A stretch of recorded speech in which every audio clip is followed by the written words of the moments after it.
Santo. Amém. Vinde, Espírito Santo, Enchei os corações dos vossos fiéis e acendei neles o fogo do vosso amor. Enviai o vosso Espírito, e tudo será criado, e renovareis a face da terra. oremos.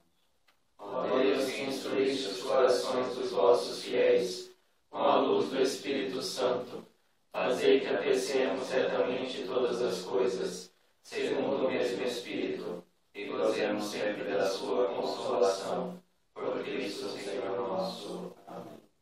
Nossa Senhora de Pentecostes, Rogai por nós que recorremos a vós. José, nosso Pai e protetor, Rogai por do nós. Pai, do Filho e do Espírito Santo.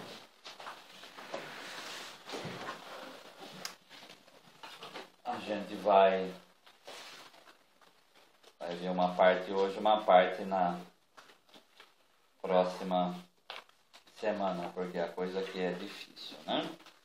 Então, sexto mandamento, então não preciso nem falar o contexto atual do que esse mandamento significa, né? Primeiro, o Papa São João Paulo II colocou no novo missal vai vir uma missa pedindo a castidade. Com relação aos conselhos evangélicos, que era pobreza, obediência e castidade, ele colocou castidade em primeiro lugar, né?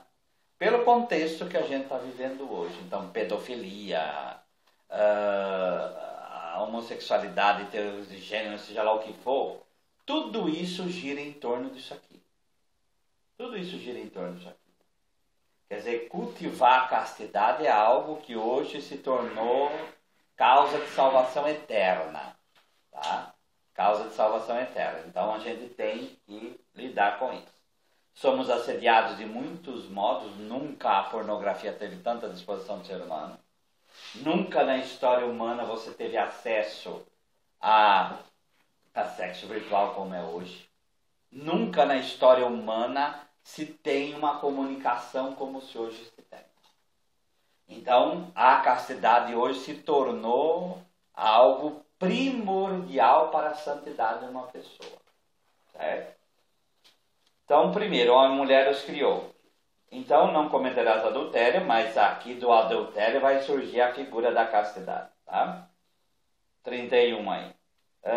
Deus é amor e vive em si mesmo um mistério de comunhão pessoal de amor. Criando-a à sua imagem, Deus inscreve na humanidade do homem e da mulher a vocação, e assim a capacidade e a responsabilidade do amor e da comunhão. Então, o homem tem dentro de si a sede de se unir, a sede de se unir, a sede de fazer comunhão. Essa comunhão pode ser desvirtuada, essa sede de união pode ser desvirtuada, mas essa sede de união está no coração do ser humano. Tanto que fantasias sexuais podem pegar lá qual que se vocês quiserem, embaixo está essa sede de união. Embaixo está essa sede de comunhão. Desvirtuada, mas está lá. Então era que Fromm vai falar do estuprador. O estuprador é aquele que faz sexo sob violência com uma outra pessoa para poder se unir, porque ele não consegue pelo amor, ele vai pela violência. Ele vai pela violência. Tá? O pedófilo é aquele que não consegue se unir a um adulto, então ele tenta uma união com criança por ser mais fácil. Tá? Por causa da dificuldade que ele tem num amor mais maduro. E por aí vai. E por aí vai. A gente pode escrever aqui 1000 coisas. Mas a sede de união, essa coisa de se unir, e por trás, obviamente, a perpetuação da espécie, está dentro, entranhado no ser humano. Está entranhado dentro de nós. Como disse o Dom Henrique, quer dizer, essas duas coisas que nos movem, né? A fome, a satisfação para a manutenção da vida e essa sede de união. É duas molas instintivas dentro do ser humano que faz ele ir para frente. Tá? Que faz ele ir para frente. Homem e mulher os criou, os abençoou. 2332. A sexualidade afeta todos os aspectos da pessoa humana. em sua unidade de corpo e de alma. Então essa coisa, eu vou virar, como teve um movimento nos Estados Unidos, eu vou virar, como vem dos virgens, né? Eu vou virar assexuado. Não adianta fazer isso. Não adianta. Se você pensar, eu não sou sexual, essa sexualidade vai se manifestar pela afetividade, como nós vimos, por algum outro lado. Certo? Então, ou você aprende a lidar com isso, ou você se conhece, ou você vai ser vítima de si mesmo. Fingir que não existe, ela vai para outro lado, ela vai para o poder, ela vai para a manipulação, ela vai para algum lugar, ela vai. Tá? Então, isso não existe. Eu vou, aquelas coisas, né? Absurda, né? Então eu vou me castrar. Não adianta, gente. Quem se castra, sabe o que acontece? Isso daí é científico. O desejo sexual vai para outro lugar. Tá? O tetraplégico, ele vai ter prazer sexual com alguma região do rosto, por exemplo. Então, tira isso da cabeça. O negócio é se integrar. O negócio é se trabalhar com relação a tudo isso. Tá? O outro lado, que é o desvario, então eu vou soltar tudo, também não vai ficar doente também. Vai ficar doente também. Tá? Por quê? Porque essa sede de comunhão vai ser apontada para outro lado, você vai ter problema em outra área. Tá? Ou virar um monstro. Né? Tá? Diz respeito particularmente à afetividade. Então, como ela se manifesta essa sexualidade? Diz respeito particularmente à afetividade, à capacidade de amar. Então, você ama como homem e você ama como mulher. Não tem outro modo de amar. E você ama com a sexualidade que Deus te deu. Certo? Mesmo a celibatário não interessa, você ama como homem também. Certo? Tá? E de procriar. Então a paternidade, ela se transfere para o espiritual, ela se transfere para algum lugar, mas todo ser humano tem vocação para ser fecundo. Todo ser humano quer ser fecundo.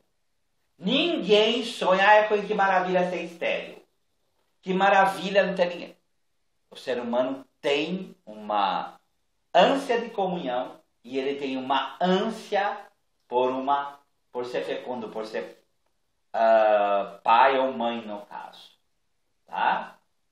E essa fecundidade, o que é essa fecundidade afinal de contas? Construir ser humano. Construir ser humano. Certo? Se a pessoa, como o Papa, se escandalizaram, o Papa falou que paternidade irresponsável que nem coelho. O que é essa coisa? De colocar o filho no mundo e pronto. Isso daí não é humano. Nós não somos jacaré nem cobra. O ser humano, por ser frágil, ele sempre sabe que ele tem que cuidar da cria. Portanto, o ser humano, ele se realiza na comunhão e na fecundidade na medida que ele faz um outro ser humano crescer. Um outro ser humano se desenvolver. Fora disso é imaturidade e ilusão. E claro que a pessoa pode viver num egoísmo absoluto. Então é aquela pessoa que pega a capacidade de amar dela e ela dirige pro cachorrinho, pro gatinho dela. O que ela está fazendo? Ela é um egoísta ou uma egoísta que não consegue colocar o amor dela para um ser humano e ela só quer receber do animal com que ela está. Essa é a história, convive melhor com o animal do que com o ser humano, você tem problema. Você tem problema. Isso não é virtude. Isso é defeito. Isso é defeito.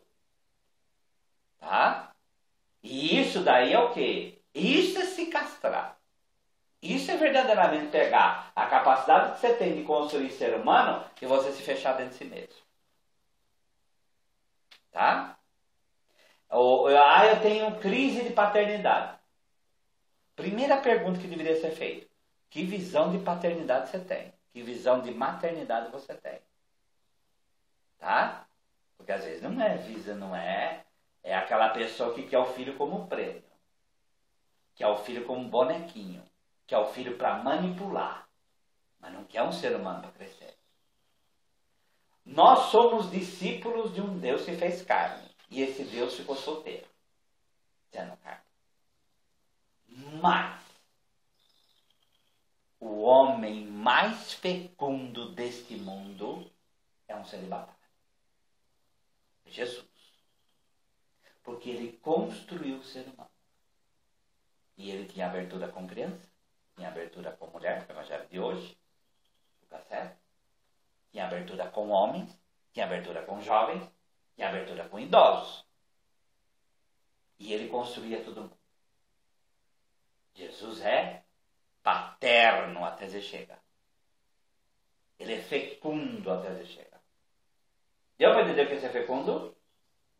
Tá? Exercer de certo uma paternidade espiritual. Então, vamos falar em paternidade espiritual, física. E na nossa língua, que é a genetrix, que a gente fala do latim Coração Nossa Senhora, é o seu genitor, né? Então você pode ser genitor e não ter paternidade nenhuma, né? Você pode colocar um filho no mundo, mas em matéria de construir ser humano você não vai fazer nada. Pelo espiritual você chega no corporal, pelo corporal você chega no espiritual. Todo pai não é pai espiritual também?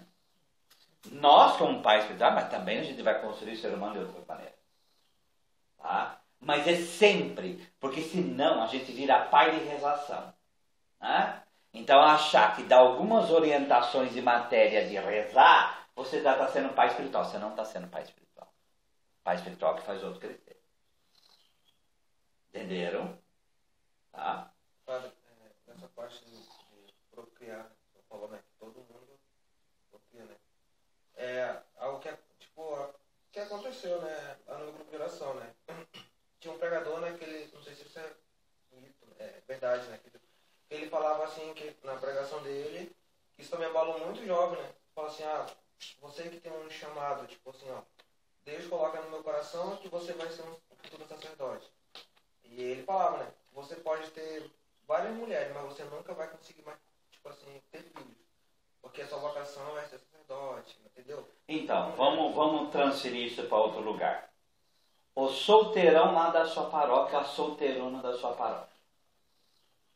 E isso daí é a cura Isaías 55. Isaías 55 vai falar lá que o eunuco. Eunuco todo mundo sabe que é um homem castrado que cuidava de areia. Tá? E não vamos entrar no debate se era funcionário. Ali em Isaías é um castrado mesmo. Tá? E ele fala assim, se você, eunuco, cumprir o sábado, cumprir a lei, viver a lei, você é mais, e nunca fale para si mesmo, você é uma árvore seca. Porque você é mais fecundo do que tivesse muitos filhos. Então o nosso solteirão, fora de consagração, fora de padre e freira, os nossos solteiros e solteiras da nossa paróquia, eles podem ter paternidade, né? Quantas vezes esses homens e mulher não vai na casa dos outros lavar doente, não vai na casa dos outros cuidar? Eles são mais fecundos do que filho que fica abandonando pai e mãe. Do que homem que põe filho no mundo e não está nem aí e vai beber no bar. Tá? Então, fecundidade é algo muito claro na Sagrada Escritura. E começa pela lei dentro do coração. Deu para entender? A pessoa doente acamada numa cama, que fica a vida inteira ali, mas ela se une a Deus plenamente pela salvação do mundo, ela é muito mais fecunda do que um átila uno que metade do DNA da China é dele. Sabe? Certo? Então esse tipo de restrição paterna é doentia. É doentia. Tá? Cabe a cada um, homem e mulher, reconhecer e aceitar a própria identidade sexual. Então a identidade sexual vai contra toda essa coisa de gênero que fala hoje. Né? A diferença e a complementaridade físicas, morais e espirituais estão orientadas para os bens do casamento e para o desabrochar da vida familiar. Né? Então essa coisa tanto física quanto espiritual está orientada para construir família, construir ser humano. Visão de família novamente. Claro que aqui no casamento é pai, mãe e filho. Mas a pessoa não casou. Vai dizer, a família dela é a igreja. A família dela é aquelas pessoas que ela ajuda. Então cuidado também com isso. Tá? 35. Cada um dos dois sexos com igual dignidade, embora de maneira diferente, imagem do poder da ternura de Deus. A união do homem e da mulher no casamento é uma maneira de imitar na cara a generosidade e a fecundidade do Criador. Então a unicidade e o amor da Trindade desce na união matrimonial. Por isso que o amor matrimonial ele é o paradigma, ele é o modelo de todo e qualquer amor. Porque é o amor pleno, perfeito. Tá? Tanto que, Efésios 5:25, maridos, amai vosso esposo como Cristo amou a igreja. Quer dizer, essa entrega de Cristo pela igreja, São Paulo compara da entrega do marido pela mulher. Certo? Tá? Vocação à castidade, 37. Quando a gente falava de castidade, antes do concílio, o que é castidade? Castidade é pureza de atos e pensamentos. Então a palavra pureza já trazia algo negativo. Pur, em grego, é fogo. Tá? Então o que seria pureza? Você tem a tua sexualidade, você queimar ela das imundícies, daquilo que é sujeira, e você teria algo bom. Então é uma visão negativa. Negativa. Aqui nós estamos sob a égide de São João Paulo II, que amor e responsabilidade, toda aquela visão personalista da moral humana, então vem trazer um outro conceito de castidade que é bom que a gente tenha na cabeça pelo resto da vida. Tá? A castidade significa a integração correta da sexualidade na pessoa. E com isso, a unidade interior do homem em seu ser corporal e espiritual. Qual é a palavra-chave? Íntegro. O que é uma coisa íntegra? Inteira, una. Todo problema que a gente tem na castidade é porque a gente está rachado por dentro. É os rachos que a gente tem. Esses rachos não vêm somente da área sexual em si. Esses rachos vêm da nossa própria vida como um todo. Certo? Então, o fulano, ele é menino e ele é moço e ele começa a ser machucado, por exemplo, desmerecido na área afetiva, ou na área sexual, ou na área da sua vida, falando, você não presta para trabalhar. Você não presta para ser homem. Você não é macho. Você não é ser humano. Tá? É um racho que vem de uma dimensão chamada trabalho. Ou você é burro. Você é ignorante. E isso traz racho porque quebra a tua imagem como ser humano, como homem.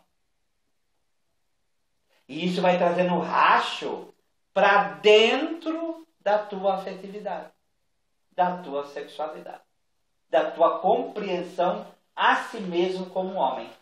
Deu para entender? Tá? Então, o trabalho nessa área é se conhecer a si mesmo, tá? De modo que eu possa ter uma visão correta da minha afetividade, da minha sexualidade. E aí as decisões que brotam em mim mesmo são decisões íntegras.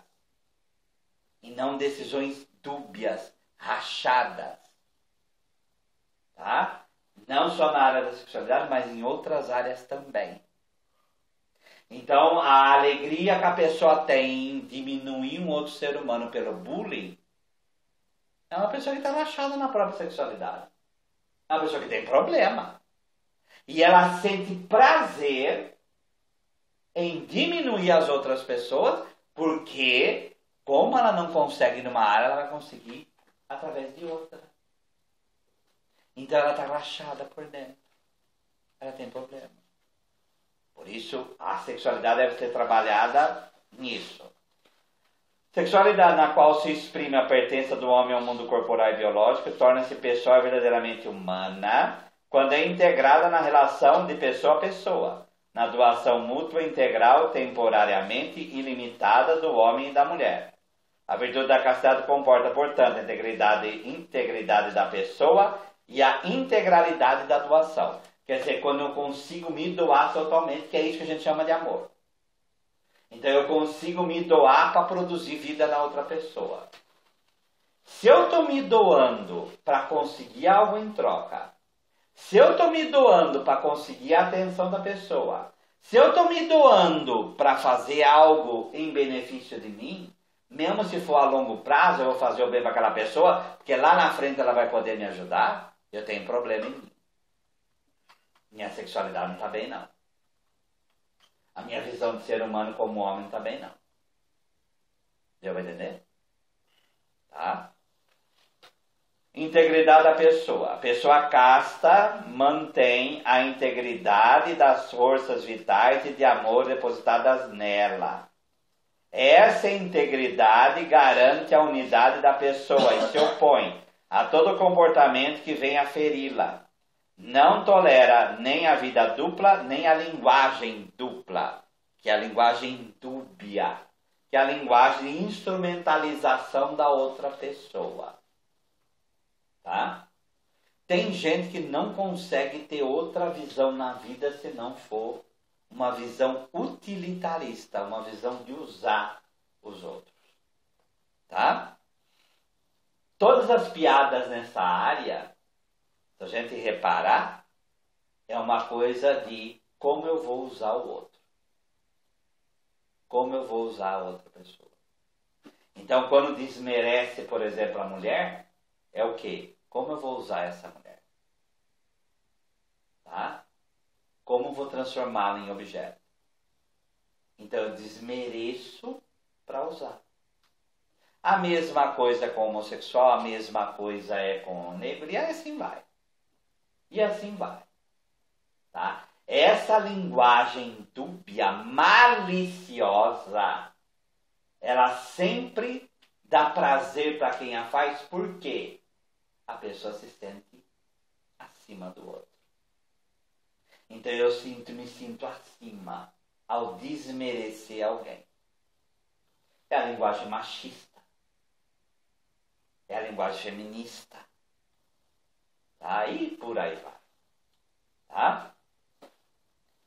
A castidade comporta a aprendizagem do domínio de si, que é uma pedagogia da liberdade humana. Olha que frase. Isso a gente vai lembrar das 3 primeiras moradas do Castelo Interior de Santa Teresa. Quer dizer, o autoconhecimento, e no nosso caso, em Deus, eu tenho que me trabalhar, porque senão eu não vou integrar nunca a minha sexualidade. Nunca. Não é por mágica, não é por esforço, não é fingindo que não existe, mas é através do domínio de si. Eu vou ser senhor de mim mesmo. Se eu me assenhorio de algo, é porque eu conheço aquilo. Tá? Se eu não me conheço como homem, como ser humano sexuado, eu não vou me dominar nunca. E aí eu vou ficar como continua aqui. A alternativa é clara. Ou o homem comanda suas paixões e obtém a paz, ou se deixa subjugar por ela e se torna infeliz. Não tem meio termo. Não tem meio termo. E isso é para sempre. Tá? Então, esse autodomínio de si é fundamental. Certo? E o homem que tem um problema também, a mulher é muito mais aberta do que o homem nisso, né?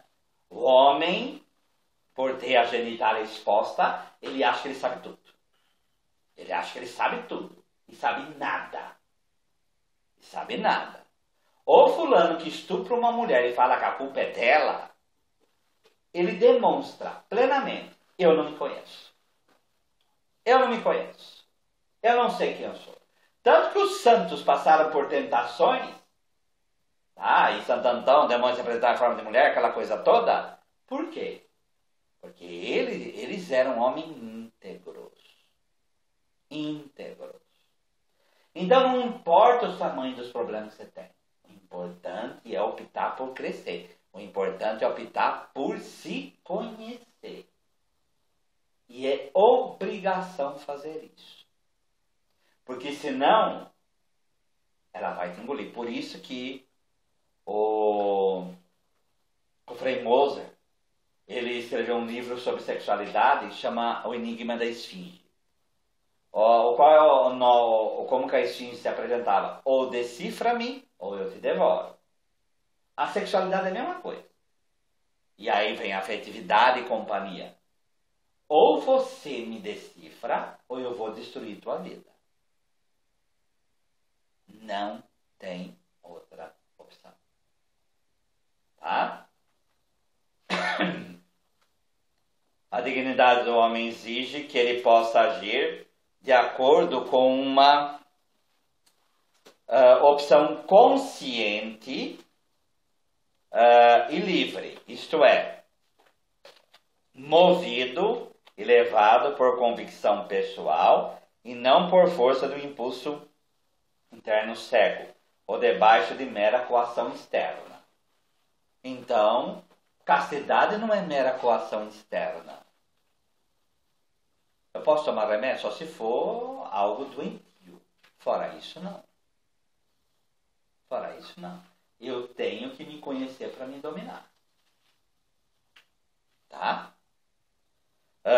O homem consegue essa dignidade quando, libertado de todo o cativeiro da paixão, caminha para o seu fim, pela escolha livre do bem, e procura eficazmente os meios aptos com diligente aplicação. Quais são esses meios no 40 aí? O conhecimento de si, olha o primeiro item, por isso Fio de Ouro e Companhia. Tá?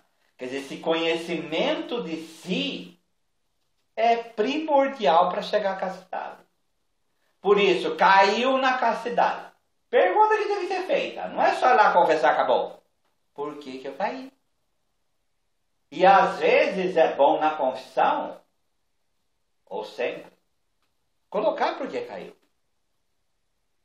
Porque às vezes é essa raiz, como vai dizer Teresa no Morada, no Castelo Interior, o pecado é o alimento do nosso autoconhecimento. Não é eu conhecer o pecado para cair nele de novo.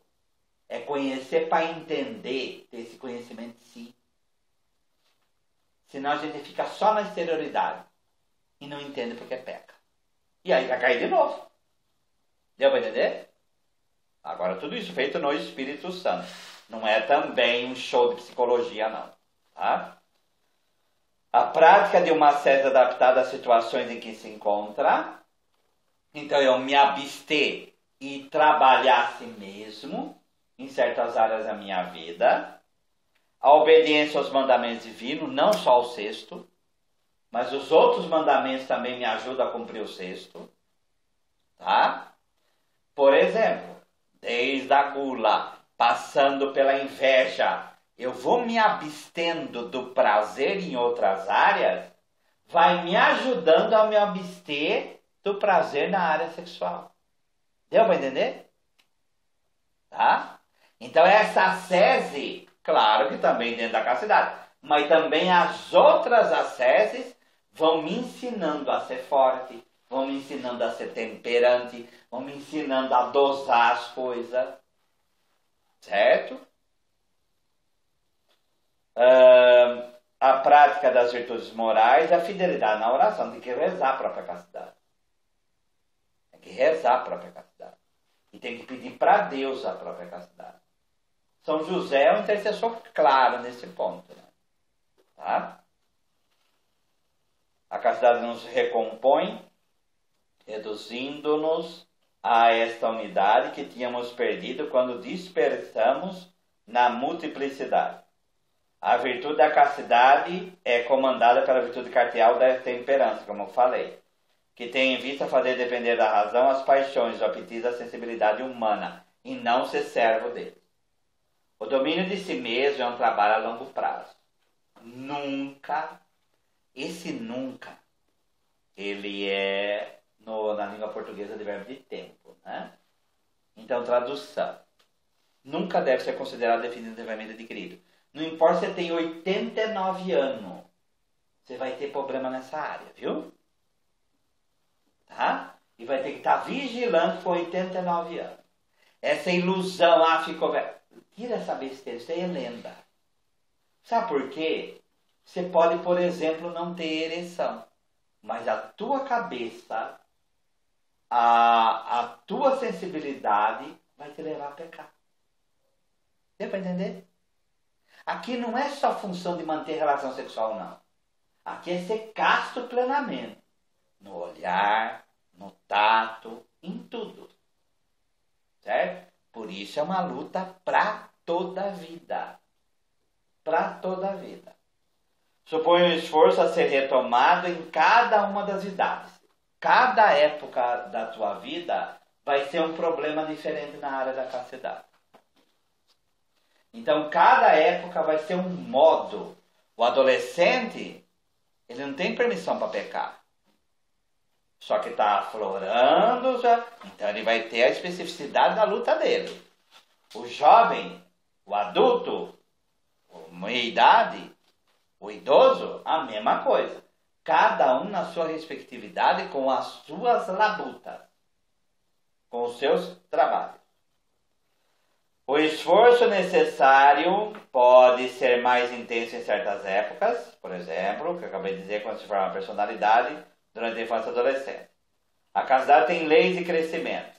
Esse crescimento passa por graus, marcados pela imperfeição e muitas vezes do pecado. Dia a dia, o homem virtuoso e casto se constrói por meio de opções numerosas e livres. Assim, ele conhece, ama e realiza o bem moral, seguindo as etapas de um crescimento. Então, quem é correto nas coisas pequenas vai ser nas grandes. Então, portanto, castidade não é só nas grandes coisas. Castidade é começar dos pequenos atos da nossa vida. E quanto mais se ama, mais você está caminhando para ser casto. Quanto mais você quer usar, mais você está caminhando para ser um devasso. Tá? Eminentemente pessoal, implica também o esforço cultural, porque o homem desenvolve todas as suas qualidades mediante a comunicação com os outros. Então, cada pessoa que entra na nossa vida, ela vai dando o seu contributo para a gente aprender a amar e ser casto. Ou o contrário. Tudo vai depender de como é a tua intenção ao se relacionar com as pessoas.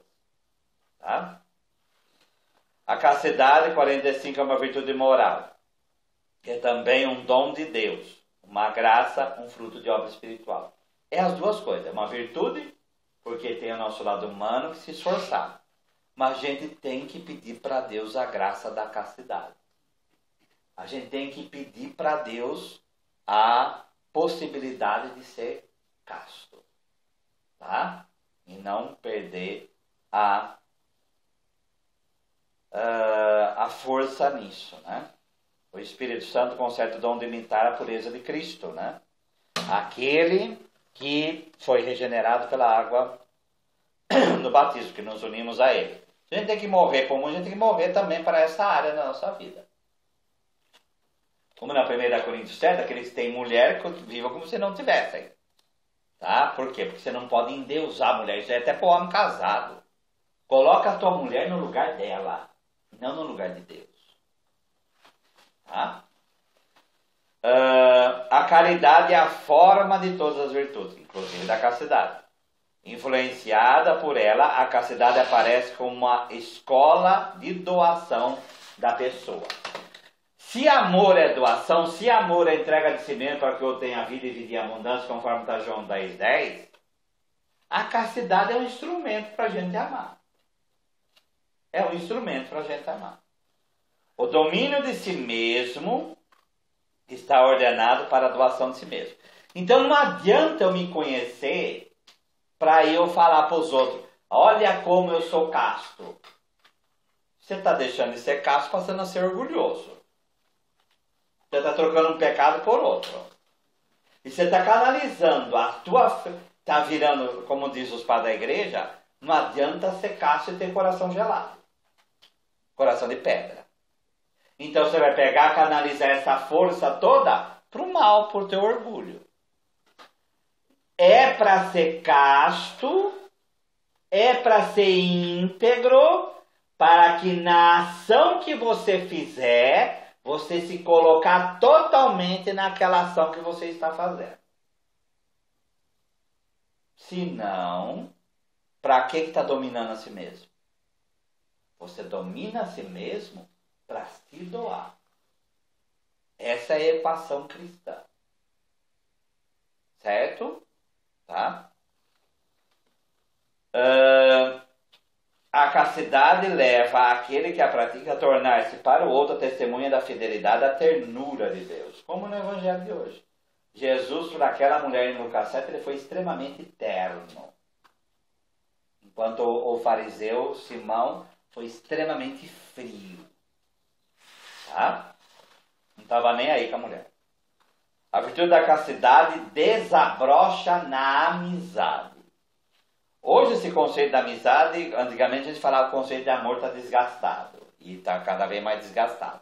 Hoje com o Facebook o conceito de amizade também está totalmente desgastado. Né? Tá? A amizade é essa verdadeiramente doação de si mesmo. Para que o outro seja santo. Para que o outro se aproxime de Deus. Se eu estou tomando posse do amigo, eu não sou amigo. Eu sou dono dele. Então, toda essa história de castidade tem uma palavra-chave chamada liberdade. A única pessoa livre é aquela realmente que é casta. Senão você está preso a alguém. Certo? E uma amizade marcada por isso é uma amizade que realmente você é livre e o outro também. E o outro também.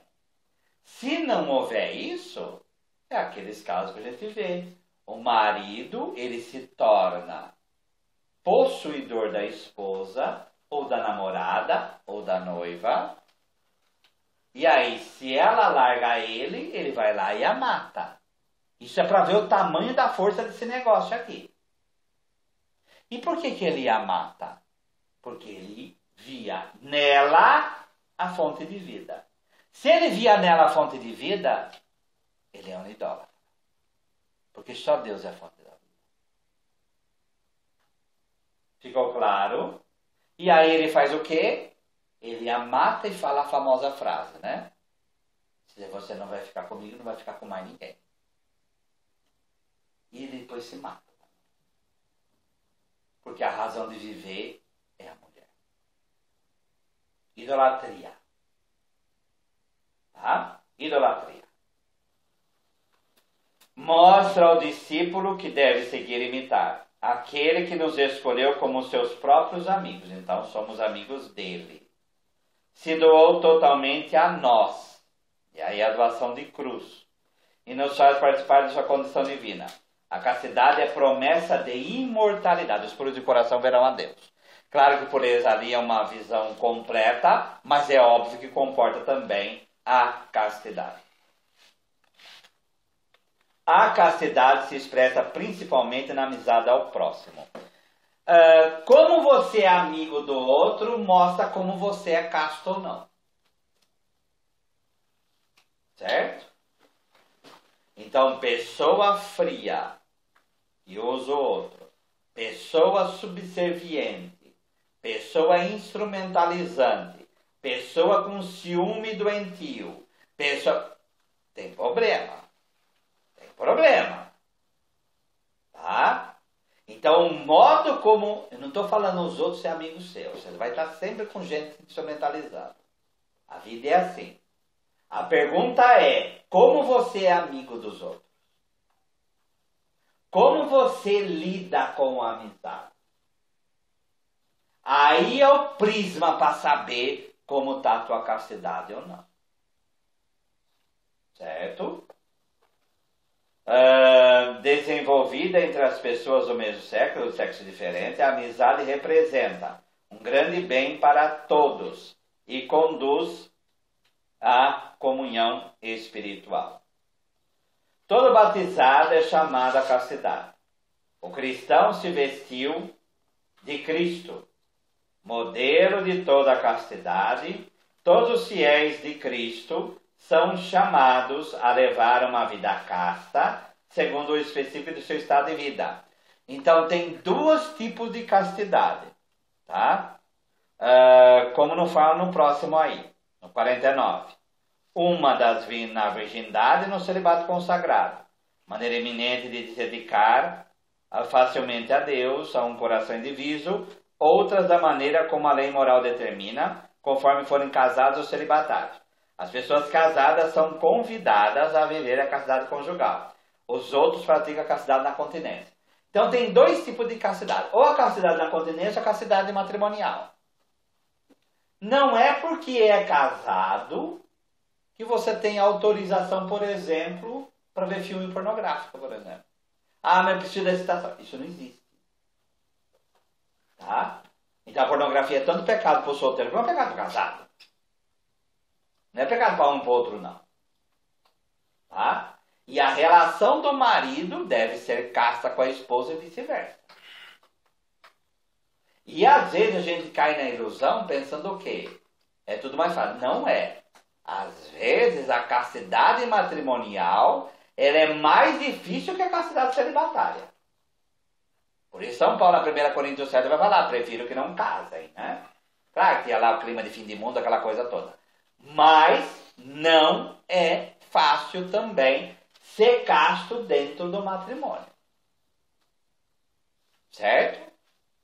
A ilusão leva a pessoa a pensar isto. Ficou claro? Tá?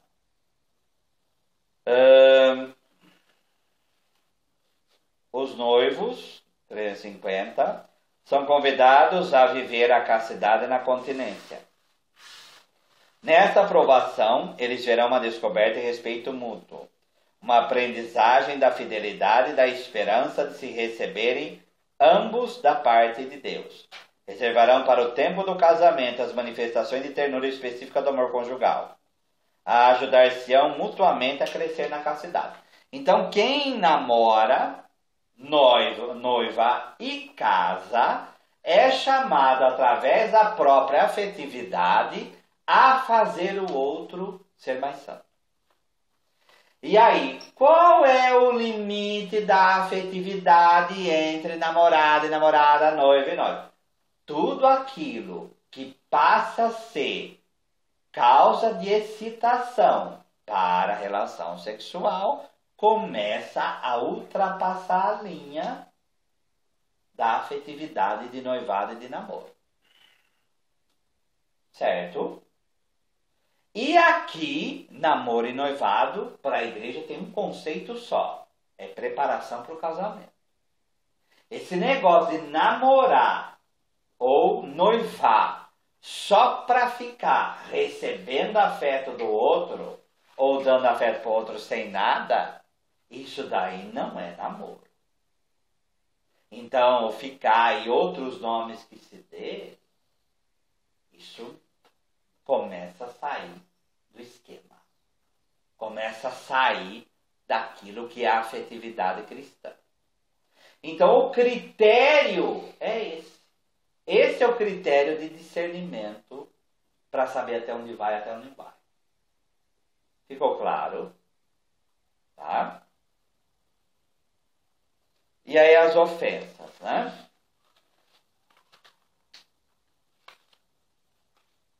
Primeira, luxúria.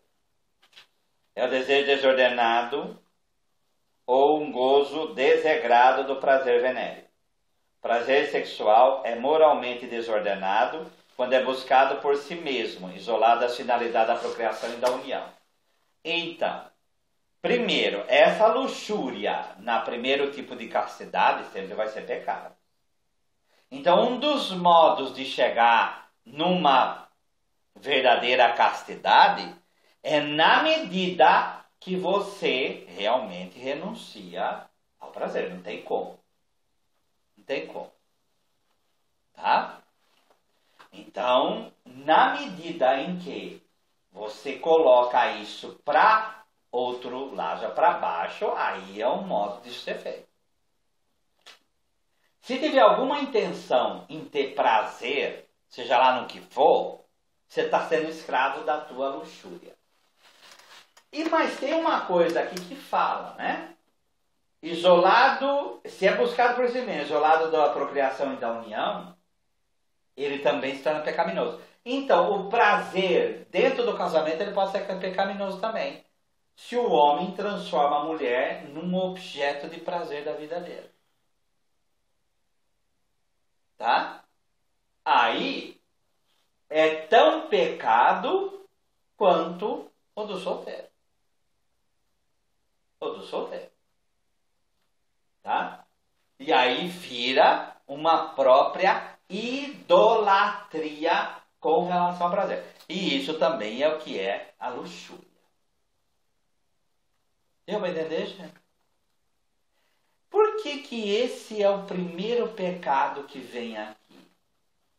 Porque ele é a base dos outros. A gente tem que lembrar que a luxúria é o pecado que vai lá nos pecados capitais. Porque ele é a base de todos os outros. Ele é o que vai determinar tudo aquilo que vem depois aqui. Tá? Então a primeira tarefa ao se conhecer é renunciar. Como a pessoa na droga vai procurar o prazer para poder se consolar, como também vai procurar em outras áreas da vida, no comer, no beber, no se embriagar, ou seja lá o que for, ou a busca do prazer venéreo se torna a fuga dos problemas da própria vida. Se torna um lugar ali de eu ir para eu me embebedar, eu me anestesia. Vira uma verdadeira anestesia. Deu para entender? Então, é ali o começo do autoconhecimento. Porque a gente tem uma tendência imensa para fugir dos próprios problemas e principalmente fugir dos próprios sofrimentos. Certo? Tá? A masturbação. Se deve entender a excitação voluntária dos órgãos genitais, a fim de conseguir o prazer venéreo. Na linha de uma tradição constante, tanto no magistério da Igreja como no senso moral dos fiéis, afirmaram sem hesitação que a masturbação é um ato intrínseca e gravemente desordenado. Qualquer que seja o motivo, não tem motivo aí que possa justificar. O uso deliberado da faculdade sexual fora das relações conjugais normais, dentro do matrimônio, contradiz sua finalidade. Aí, o prazer sexual é buscado por fora da relação sexual exigida pela ordem moral. Realiza, no contexto de um amor verdadeiro, o sentido integral da doação mútua e da procriação humana. Esse E aqui é fundamental, tá? Tanto da doação mútua quanto da procriação, tá? Então, o que marca o que é masturbação? A palavra masturbação, a etimologia masturbare, né? É com provocar com a mão, né? Mas o que está na raiz não é só o ato em si, tá? É essa palavra excitação voluntária dos órgãos genitais. Então, uma pessoa que ela sabe que tal ação vai provocar excitação nela e ela busca, aí se torna pecado. A poluição noturna, por exemplo, é pecado? Não. Porque essa excitação, ela é involuntária. Ela é não. O que é voluntas? O que é voluntas? Vontade. Então, se há uma vontade que te move a buscar a excitação, é a masturbação. Esse é o conceito. Tá? A poluição ela pode acontecer em qualquer hora. A gente fala de noturno, mas pode acontecer em qualquer hora. Se é involuntário, não foi buscado, não é pecado. Não é pecado. Deu para entender? Tá? Então, quando pensar em masturbação, por favor, lembre dessa expressão.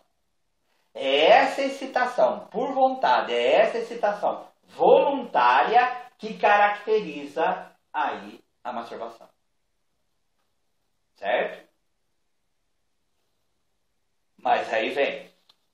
Para formar um justo juízo sobre a responsabilidade moral dos sujeitos e orientação pastoral, aqui está falando com os padres, né? Dever-se-á levar em conta a imaturidade afetiva. Agora preste atenção, aqui é levar em conta a responsabilidade moral. Não é falar que não é pecado, é falar que diminui a pecaminosidade. É diferente. Tá? A força dos hábitos contraídos não é para desculpar, é para poder saber a responsabilidade para trabalhar. Senão o fulano pode falar assim, eu sou um viciado, então eu tenho direito a. Tá certo o que ele está falando? Tá certo o que ele está falando? Não, né, gente? Não. Eu tenho que me libertar dos vícios. Então, o vício ele pode diminuir a pecaminosidade da pessoa. Mas, porém, ela tem que trabalhar a si mesma. Tá? Ela tem que trabalhar a si mesma.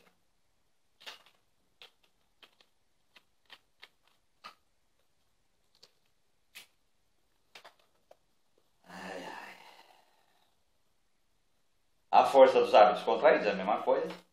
O estado de angústia, muitas vezes, poderia confessar mais pelo medo do que pela masturbação em si, o que está por trás.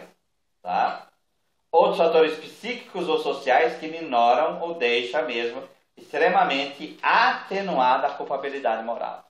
Mas isso daí é a pessoa que vai orientar aquele que pecou para falar isso. Você ficar o tempo inteiro buscando isso fica difícil, porque senão você pode entrar num jogo de desculpa com relação a si mesmo.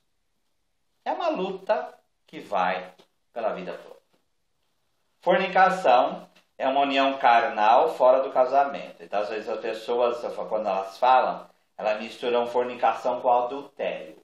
Fornicação é sexo fora do casamento de pessoas, obviamente, solteiras. É casado, é adultério. Tá? Entre um homem e uma mulher livre. É gravemente contrária à dignidade da pessoa e à sexualidade humana. Naturalmente ordenada para o bem dos esposos, bem como para a geração e educação dos filhos.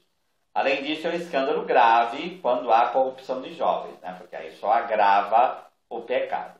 Então, obviamente, a escala aqui ela só vai aumentando, né? Então, a luxúria como o grande pecado cabeça aqui, que é a fonte, depois vem a masturbação, é óbvio.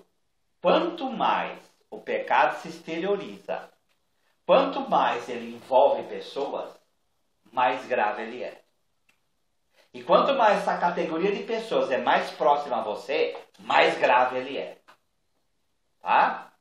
Então, primeiro, outra coisa que não fala aqui, mas antigamente se falava, mas isso daí continua, pelo texto que nós estamos lendo, vocês vão ver como continua, né? Em castidade não há parvidade de matéria. Quer dizer o quê? Não há pequenez de matéria. No pecado venial, a coisa é muito difícil aqui. A maioria de mau pensamento, até estupro, tudo vira pecado grave aqui. Agora, a gravidade ela pode se aprofundando cada vez mais, né? Então, você tem um apreço pelo prazer, já começa o pecado. Aí começa os pensamentos. Aí a masturbação é a exteriorização. peca mais ainda.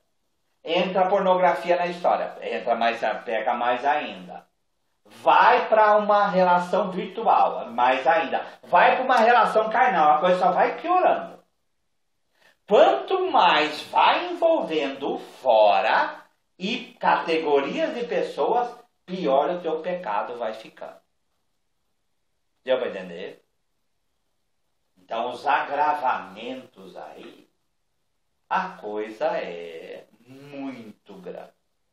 A gente não falou lá atrás que a gravidade depende da categoria do mandamento. Aqui o mandamento é extremamente pesado. Deu para entender? Tá?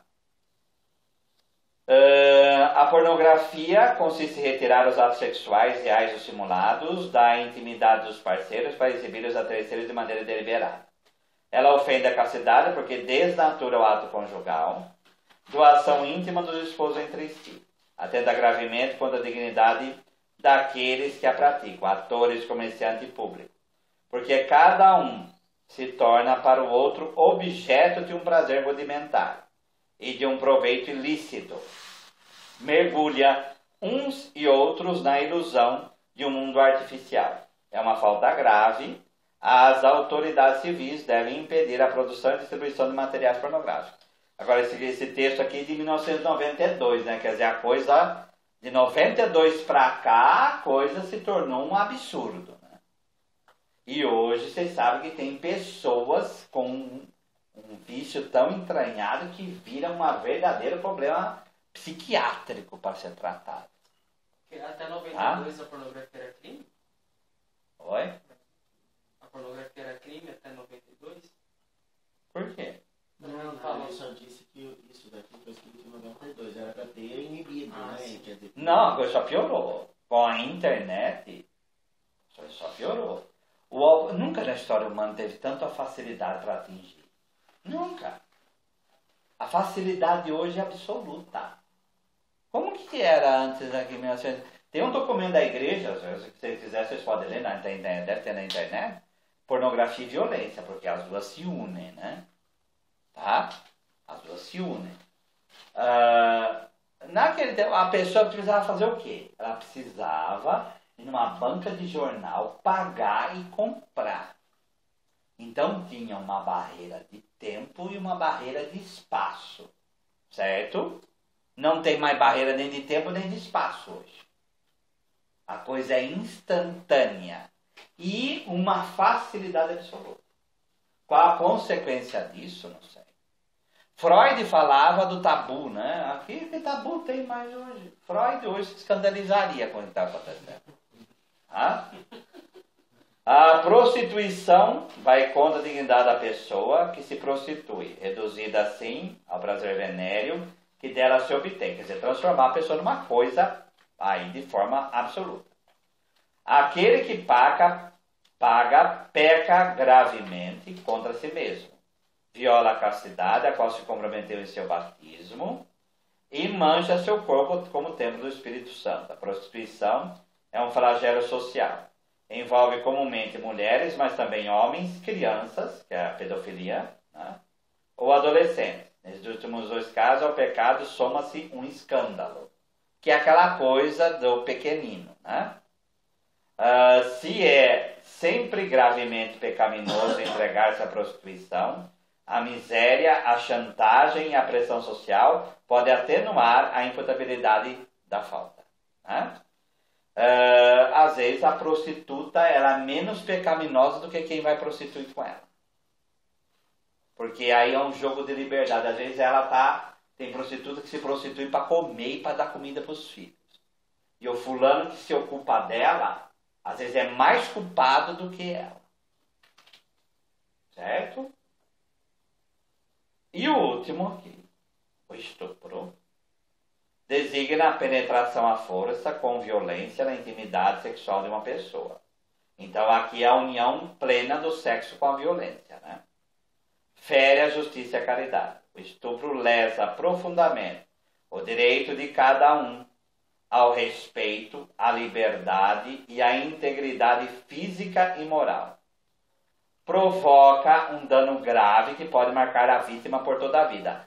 Essa é a pior consequência do estupro, porque marca a pessoa. Essa violência causa traumas terríveis na pessoa que sofre. Agora imagine fazer isso com uma criança.